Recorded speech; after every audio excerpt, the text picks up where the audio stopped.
Okay, so we're going to have another little go. This time we're going to talk about some of the lungs, and we're just going to see what we can come up with respect to that. So as we know, we've got the two lobes, well, we've got the two lungs either side, and we've got to have a variety of attachments that relate to all of them. Now, on a simplest level, if I just put my lung here, extremely simply, and I put my pleural bag for the parietal pleura here, and I'm going to put my visceral bag, which is the visceral pleura, over that one. And what we'll have in between the two is obviously lots of peritoneal, pleural fluid rather, not peritoneal fluid, in the wrong cavity, but you'll have lots of pleural fluid. Now, elsewhere in other modules and elsewhere in this, we'll talk a little bit about the issues of exchange and pressures and so on. But as far as the thoracic cavity is concerned, I'm just going to put some, we know that we've obviously got various ribs that are going to come around through here. These are obviously going to go all the way around, be very crude about it. And we know that we've got a diaphragmatic surface here, so various muscular dynamics, bit of a central tendon, etc. Now, when you have the outside of the pleura attached to the inside of the ribs, you've got the outside of the parietal pleura attached to the inside of the ribs. If we were to put the intercostal muscles here as well, we would have some degree of attachment to that inner fascia lining the inner intercostals. But we can clearly see that we've got this somatic body wall, and that the outside of the parietal pleura is attached to the inside of this somatic body wall. And this is really important because it actually tells you that the whole of this parietal bag, this whole outside swathe here, and that portion which goes underneath the diaphragm and is covered all on that superior dome of the diaphragm, so on the dome of the diaphragm and on the inner aspect of the somatic body wall, that entire surface area is a ligament. Now, in my books, simply because it has this physical exerting pressure. Now, when you have inside this pleural space, so in this pleural space, you obviously have your pleural fluid, and you have a degree of pressure, which is negative, and this allows pull onto the interpleural space. And this is really important because it's that pull onto the interpleural space with the fluid dynamics in between that will create the pull onto the visceral pleura and therefore the lung. And so this physicality means that in order to get your lung, here's your lung with its air sacs, to expand, then you need, first of all, the traction from the intercostals pulling out, then you need the tractioning from the interpleural space to pull your parietal, to pull your visceral pleura out, then to open essentially your alveoli to then draw the air in.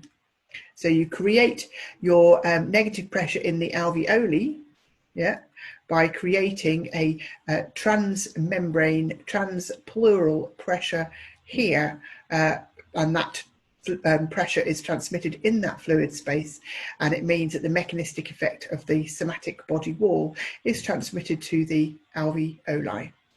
And so this entire interface, so if we just simply have our lung bag, this entire interface all around the outside of the bag, all the underneath, the outside medial lateral surfaces, all of that is a mechanistic interface between the body wall and the lung tissue. And in my books, that when you have a mechanistic effect, that's a ligamentous story. But clearly the mechanistic effects of this pleura are all over, down your back, down your side chest walls, through the front, over the top of the diaphragm. So it's huge. So it's completely multi-dimensional. Oh, I can't write. There we are. There we are. Multi-dimensional. But it means that if one's considering ligaments to create a particular pull onto a somatic thing that then gives you a somatic mechanistic or biomechanical response to your visceral tension, it means that if you consider the pleural interface as an entire unit, which you should do, it means that I should have essentially here 1,000,000 arrows going everywhere, up, around, into the board, out of the board, around and so on. So just everywhere that you have this, so you get these diffuse pulls. Now, one of the things that I find fascinating about this then is, of course, if you get any form of tensionality. So if we go back to our lung tissue, we've got various lobes in there. We won't worry too much about any of the detail, but we've got obviously various alveoli in there. Now, if one is infected and scarred, or one is inflamed and irritated, then the actual mechanics of stretch in either of these areas is going to be different. So different stretch because of the pathology. So scar, fibrosis, inflammation, etc. So that means that actually regionally in your chest wall, so with some overlying ribs here, some of your ribs, for example, here might be affected. This rib might be affected because the tensionality here is different to here. So whilst you get a uniform relationship mechanistically because of all of the pleural interface, if that pleural interface that we were just describing earlier pulls,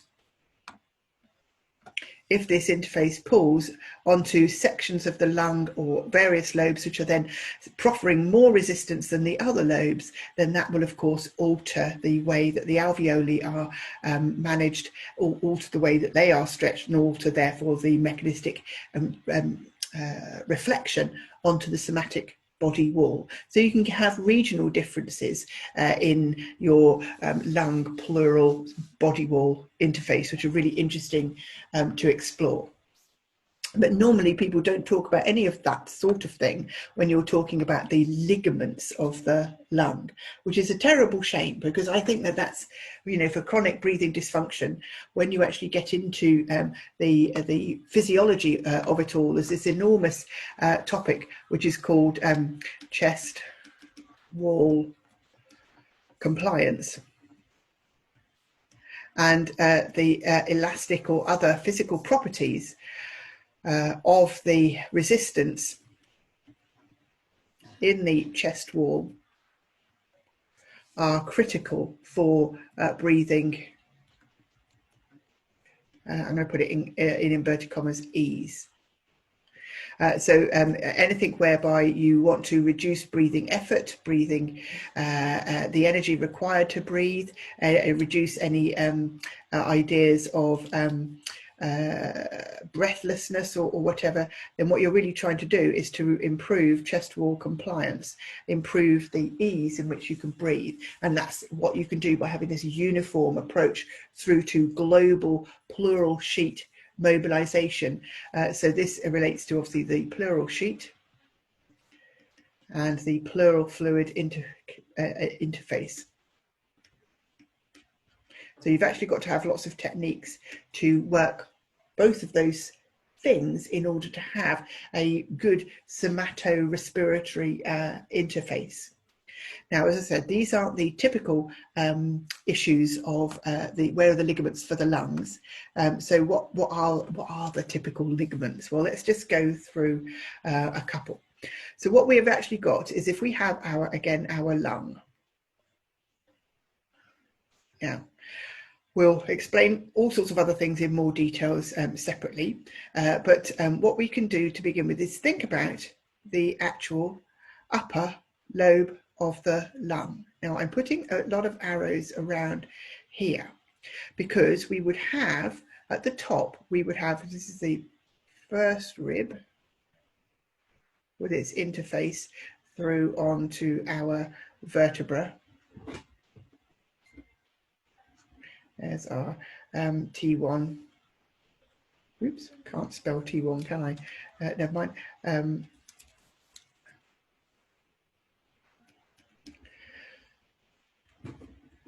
You would have this connection between the outside of the pleura and the inner aspect of the dome of the first, inner aspect of the line of the first rib. Now, a lot of people call this Simpson's fascia. And maybe has some other components to it as well, but it basically means that you have a strong relationship to the first rib. Now, I've just said that actually you have a relationship to all of the ribs. Yes, I did. So why should this first one be any more conflicting or giving tension? One of the reasons is that the first rib has no cartilage. So the movements of your first rib are naturally more decreased. So you get a decreased range of movement naturally, and so therefore mechanistically you'll get quite a bit of a leverage onto your first rib from your pleura. With the other ribs, where they come in, when they come round, they interface and have this cartilaginous zone before you get onto either manubrium or the sternum. And so this cartilaginous tissue, so the joint here and the joint here, means that you have a certain degree of slack in this coupling, which you don't have in this particular coupling. So any stiffness, tension or whatever tends to just sort of bind up that first rib really quite successfully. Now, at the very apex here, rising up, you actually have another higher set. So it's almost as though the outside of the very top of the pleural dome is picked up, so much as you would pick up your skin on the back of your hand, really pull it up. So the skin's attached all around. If you imagine a rib here, it's attached all around, but then you pick the skin up and you try to literally pick it up like a peak into like a little dome, and then you traction that, so you take that dome and attach it to some structures. What you'll find is that these structures are onto the TPs of C6 and C7. So approximately. And so those mean that the very top of the pleural dome is then attached through to here. So obviously a lot of people, they would label this as the suspensory ligament of the pleural dome. Brings a mechanistic effect to the lower cervical spine, and therefore lots of brachiocervical pain syndromes are obviously going to be thought to be in relation to this tension. But obviously anything here may well be also influencing or be influenced by all the other pleura, all the other consistencies within the lung tissue that we were talking about just a moment ago, and also in some issues to do with the fissures of the lobes, between the lobes of the lungs, which we haven't yet talked about. So if your fissures or sliding surfaces between the lobes,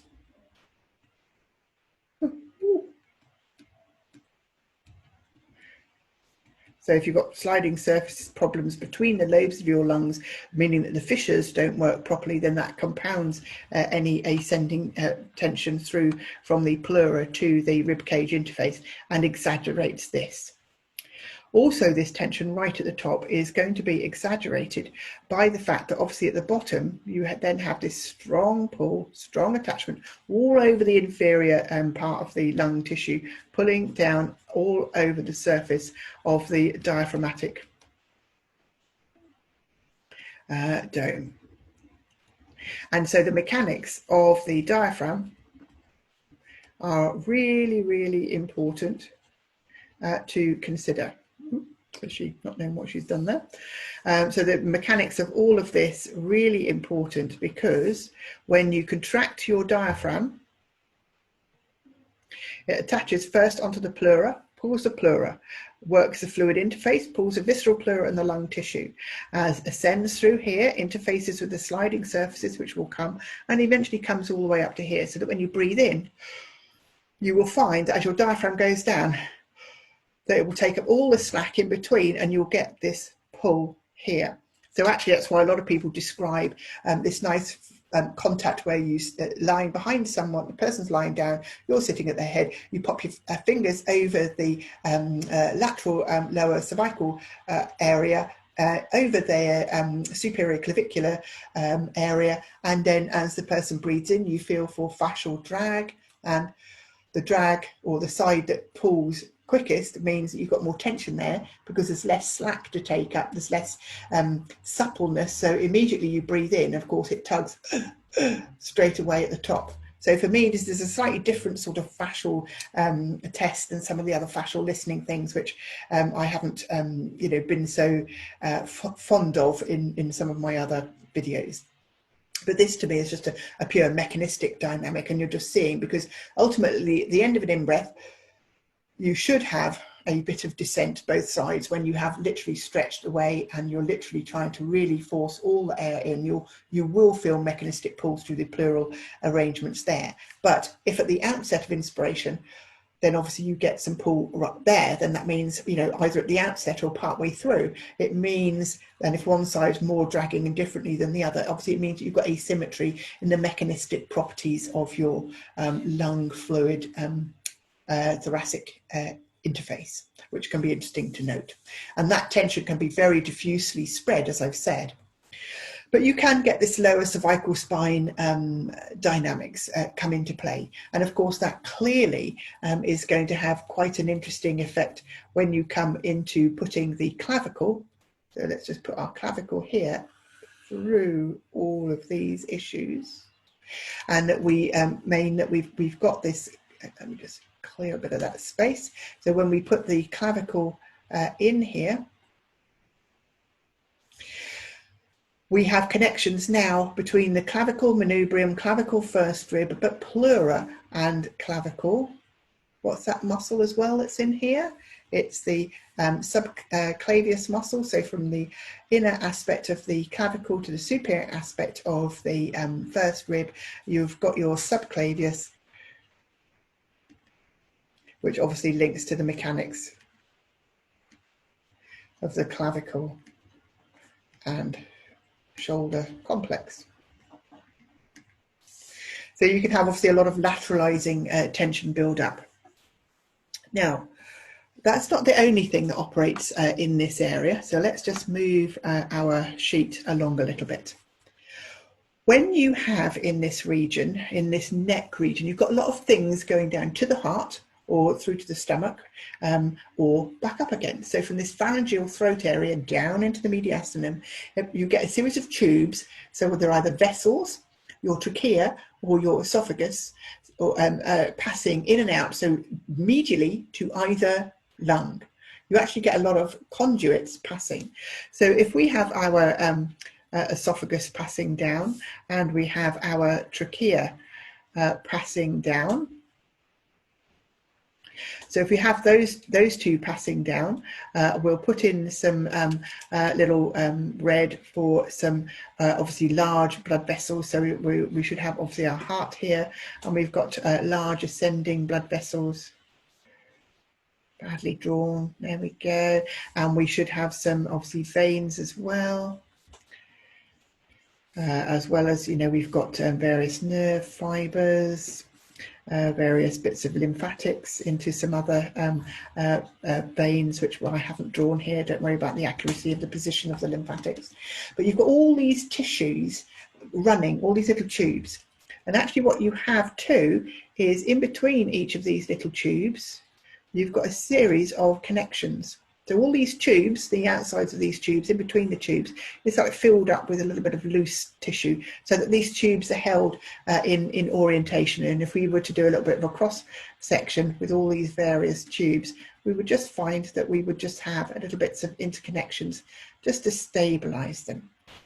So actually this gap, this space, this zone here is actually filled with stabilizing packing fascia. Now, if we put our lungs here, let's see, one side there, we would have on the outside of the pleura in this space, we would have a degree of this pharyngeal fascia coming down onto with our heart. So we've got a series of fascia which binds all of these tubes. So a little bit higher up, all of these are bound. And in that tube, we've got all this packing fascia, as I've said. Now, in normal circumstances, the outside of the pleura here doesn't fuse to the outside of this pharyngeal tube that's come from the cranial base, encompassing all these vessels and down. So you will find that you won't get an attachment between these two, apart from, let me just, come back out again. Apart from at the hilum of the lung. Now, let me just move this up. Now, oops. Let's enlarge that. Now, at the hilum of the lung, you will get a continuation of obviously the trachea and its two bronchi into the lung. So at this point, you get your outside of your parietal pleura tracking with your trachea and bronchus, and it goes into this space on the inside, or the lateral aspect rather, of your pharyngeal fascia. So your pharyngeal fascia is its own tube, but coming then out of that pharyngeal fascia, you get the bronchus. And then so that the pleura is attached here, it's attached onto the bronchus, and the bronchus is attached onto the pharyngeal fascia. And so you get this huge mechanistic pull now between the pharyngeal fascia and the parietal pleural wall, and then the pharyngeal zone. Obviously, this includes the bronchus itself. So the mechanistic properties of the bronchus, so the stretch or muscular action, so the autonomics, plus any inflammation, irritation, or congestion of the bronchus, can then impact on the way that this stretches, and can also conflate or confound this sort of fascial extension going between the parietal pleura and the pharyngeal tube of fascia. So the fascia itself can be tight, but the bronchus within can be tight. And if you've got any lung tension here or any throat tension here from either the main part of the trachea or the esophagus here, or any of the large blood vessels, so vasospasm coming down inside that bag before it comes into the pericardial bag, etc. All of that can then transmit tension, as I said, backwards and forwards, and contribute to rising tensions. And once you get rising tensions up and down sort of into this zone, that's supposed to be an arrow. Oh my goodness.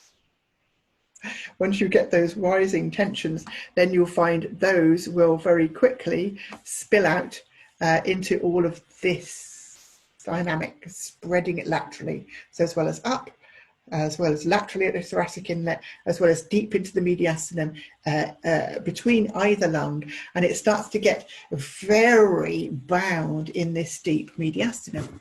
Now, we've only done, like 10% of the connections in the mediastinum at this point. What I'm hoping that you'll find is that tension in the lung goes along the bronchus, starts to join then this ascending tension. As this ascending tension down to central tendon and up again, as that then comes through at the level of the thoracic inlet, it starts to then spill out locally into neck, into clavicle, into the scapulothoracic joint, and so has all sorts of connotations there.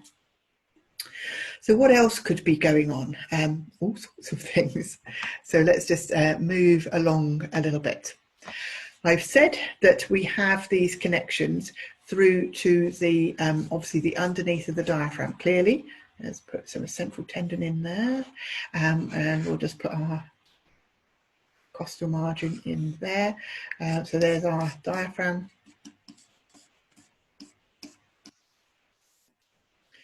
So where the parietal pleura is attached to here, we've already made the point that that irritates the diaphragm. Where the pericardial sac is attached here, that can irritate the diaphragm.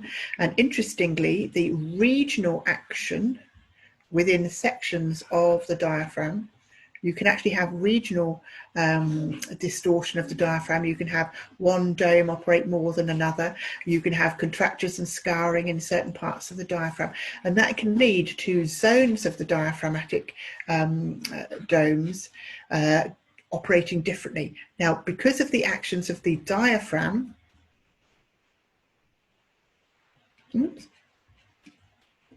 regionally,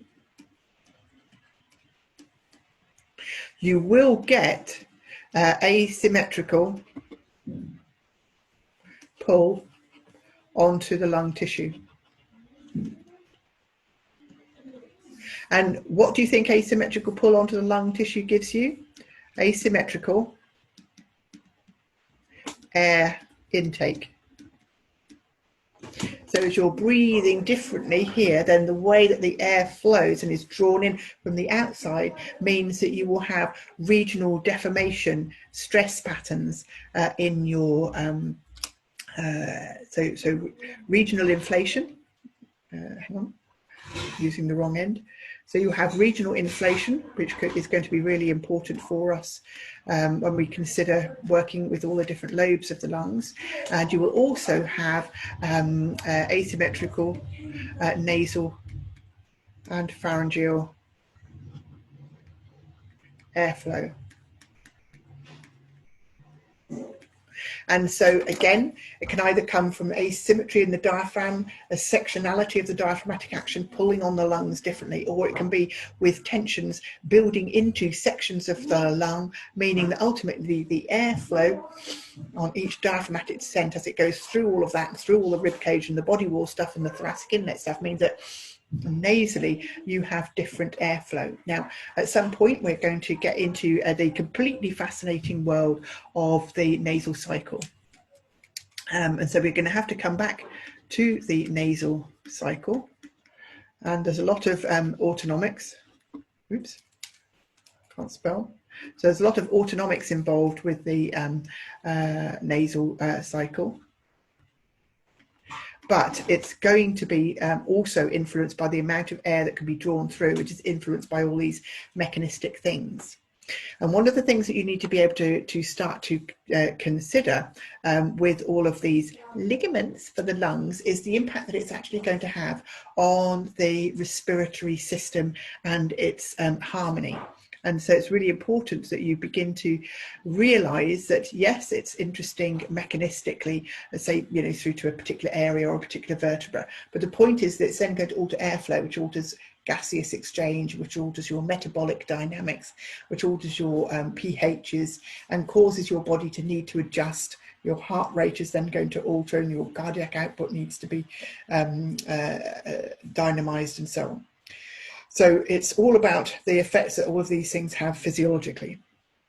But let's talk some more, because there's still more lung ligaments to talk about. Now, if I imagine that we've got this large bag with our lung tissue inside it. So you gather up your bag, So all of this bag is nicely gathered up.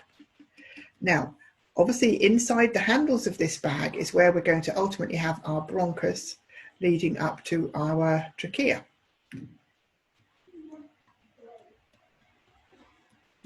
So that's contained in this sort of fascial bag. This fascial bag, we will then, and so let's put our little bronchus there. We will have we've got this cardiac bag, as we know here. And actually, so this cardiac bag is then obviously got large blood vessels in relation to it. I'm colouring them all the same colour. Don't worry about that. I'm not saying that they're all arteries. I know I've got it in red, but, you know, let's not worry. So on the outside of all of our pericardium and our large blood vessels, we've got these interconnections, and they actually blend into the same fascia that's over the bronchus, carries on as a vertebropericardial ligaments, but we'll come back to that. But you have this big connection, which means that the fascial bag of one lung and the fascial bag of the other lung has this nice mechanistic crossover with the fascial bag in the pericardium. Now, what we want to do is to work out how we begin to stabilize this. So obviously this is stabilized down onto the diaphragm. This bit stabilized onto the diaphragm, this bit stabilized onto the diaphragm. Yeah. Ultimately, we've got some ascending tension all the way through to the pharynx and the throat, etc. And we've got some little interconnections at the first rib level. But here, because with this breathing, you actually get quite a lot of physicality, you get a lot of torsion, and also with gait, a lot of twisting going on here. So the heart stretch is going down and the movements and the cavities are going like this. And so actually what you want to do is to reduce some stress on these points. So it's almost as though someone's thrown a lasso rope around here and here and has created an anchorage onto the superior surface of the diaphragm. Now, there isn't a big gap to the side of the heart.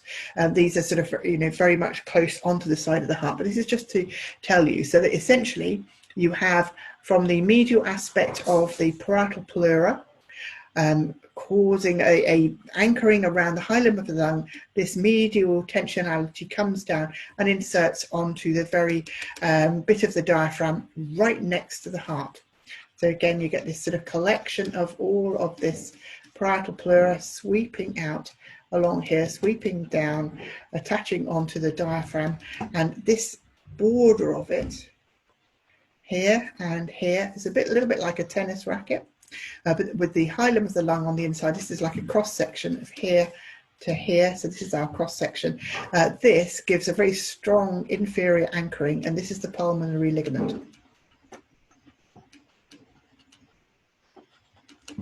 And it helps literally to, as your lungs are flowing around, it helps to anchor your shoulder girdle of the lungs down. So if we call this a glenohumeral joint of the shoulder, so that obviously there's your main sort of body wall. You've got your bronchus going in, but you have to have stabilization of the bronchus here to help withstand all the forces that are being brought in from all of the attachments around all of the ribs, etc. So that as the diaphragm pulls down, this pulls and stabilizes your parietal pleura out. This can help to anchor down. As we've said, finally at the top, we've got that separate little connection there, so that you'll get stress and strain almost from the medial aspect here all the way through to your C6, C7. Or amongst, or dispersed out in all of the other connections. But you have this sort of relationship here going on, which is different to the relationship here, ultimately all the way to the cranial base. So again, lots of different sorts of pulls. Now, we're already working out that quite a lot of this is interfaced and interlinked, and I'm not going to do all of the cardiac ligaments for now, but I'm just going to turn this sideways on. So here's our dorsal spine, here's our cervical spine, here's our manubrium, here's our sternum, and here is our diaphragm.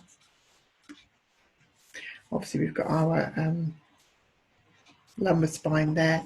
We know that we've got our heart sitting here, so that we know that we've got all of this pharyngeal tension tissues with the large blood vessels through to the neck, and it's going to have an attachment through to the cranial base and to other little things like the hyoid as it goes. And we know that this is strongly attached with the sternopericardial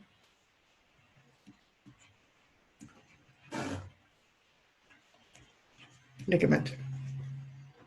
So therefore, when you move, it's not possible to move your sternum without it twisting onto your pericardial sac.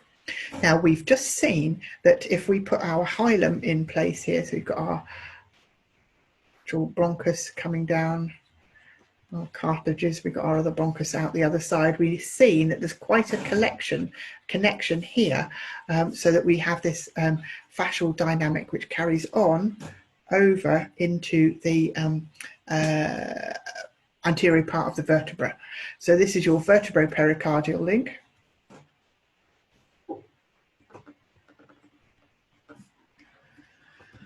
And so we can actually see that we have this anterior posterior relationship at around the T4-ish.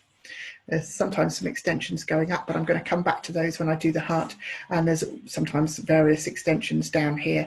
But you have this relationship front to back, and then you have this relationship side to side, so crossing this this zone here, as well as up and down. So it's 100% a meeting road. So side to side, up and down, front to back, and so you have this patch in the middle, which is really the crossover of everything.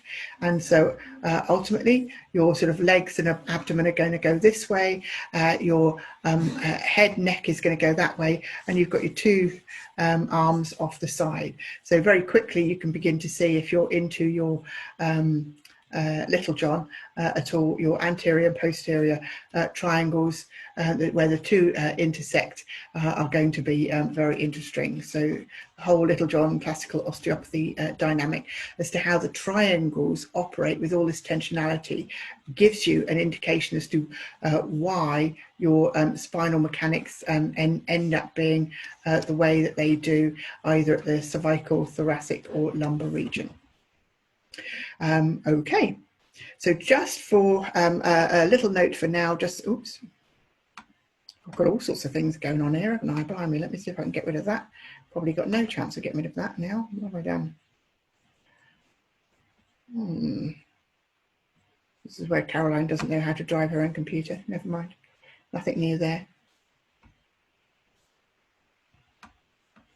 Don't worry about it. We'll just expand that bit. Now, the other thing that we haven't actually done is talk about the fissures of the lung. So we've actually got 3 lobes on the right-hand side, and we've got 2 lobes on the left, because of course we've got our heart in the middle. Now, the easiest way to describe your lungs is if you imagine, or the lobes of your lungs, if you imagine that you've got 2 solid lungs, so just 1 lobe either side. If you take something, so here's your lobe, and if you take something that simply cuts into the side of your, let me see if I can use my hand a bit differently, that's it. So you've got something that cuts into the side of your lung, you then have an upper part and a lower part. And this then separates your one uniform, your unilung, into an upper lobe and a lower lobe.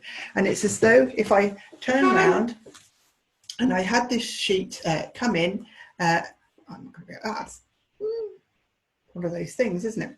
So if we actually have something coming in so that it's at this this angle, there we go.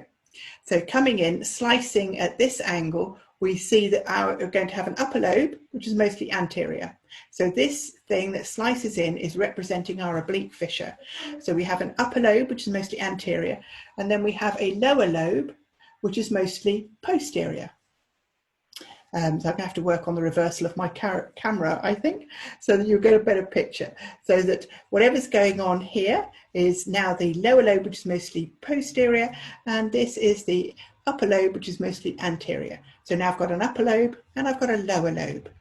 And then on the right, what happens is that what was our one uniform upper lobe now gets cut into two here.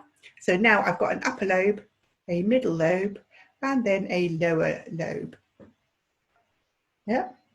So we'll come back to the whole of the lobe stories anyway, but the point is that now we've got these lobes which can slide over itself. So the visceral pleura goes around the outside of each lobe. Then the parietal pleural bag goes around all three lobes together. So the parietal pleura doesn't go in and out of between the lobes, only the visceral pleura does. So we end up with three little bags anchored at the hilum. So these three little bags move independently, but they are all contained in one big bag, which is the parietal bag. And that parietal bag, the outside of that parietal bag, is then stuck to all of the ribs. However, because of this fluid interchange that we've already talked before, if you have a restriction of movement between one fissure and the other one, so if we have this glued together or this glued together, then you will find that again that disrupts the regionality. So you need these lobes to flip around so that as you twist and turn, that helps you have an accommodation to distortion in the lung tissue, which would otherwise just, if you like, cramp onto the lung tissue. But with the lobes being separated with their little individual bags of parietal pleura, the little lobes can escape pressure of locomotion and twists of the torso and so on. And so you can then still operate with your respiration nicely in different positions of thoracic mobilization. But if that's blocked, obviously then you'll find that your overall torso, body, chest movement isn't going to be very good. So you can actually have restrictions which follow the path of these fissures. So briefly, they go from rib 3-4 at the back, ribs 4-5 at the side, and then ribs 6-7. So you can actually have anything from ribs 3-4, 4-5, 6-7 as a nice swathe blocked, as well as rib 4 across the front for the middle fissure. Those can then give you a different pattern of ligaments. So the ligamentous restrictions means that mechanistically it binds up 3, 4, 5, 6, 7. So if I said to you, if you've got a lung problem, which vertebra would it irritate or relate to, if you're thinking of your autonomic nervous system sympathetic number crunching link between the viscera and the spinal column, spinal cord, you would have said T2-3. And I'm going, well, actually, no, mechanistically, you may well have an exaggeration all the way down to T7. And you're going, why, Caroline? I'm saying because of the mechanistic effect. If your fissures get gummed up, the fissures tend to gum up the section of overlying parietal pleura, which is then impacting with the ribs that attach to that overlying parietal pleura, which means that it's influencing where those ribs are going up onto the spine. So really, we've got quite a variety of tissues here that are going to be important for us to think about. So when we actually have the influence of the lung tissue, it's not just that T2-3 sympathetic autonomic link, it's up into the thoracic inlet, or it's through into the mediastinum, it's contributing up through to the spine, down onto the diaphragm, through into the AP story with the heart, but through into the mechanistic lateral story between the both lungs, and then down from the root of the neck down through to the pulmonary ligament onto the top of the central tendon. So a vertical passage here of tension, which is different to this passage of tension. And so you can see that mechanistically the lungs will bind up a whole number of things. So we've just had the most cursory little bit of a look at the lung relationships. But hopefully that's given you some idea, a little bit of a snippet of information, which we can then make use of more later. Okay, thank you.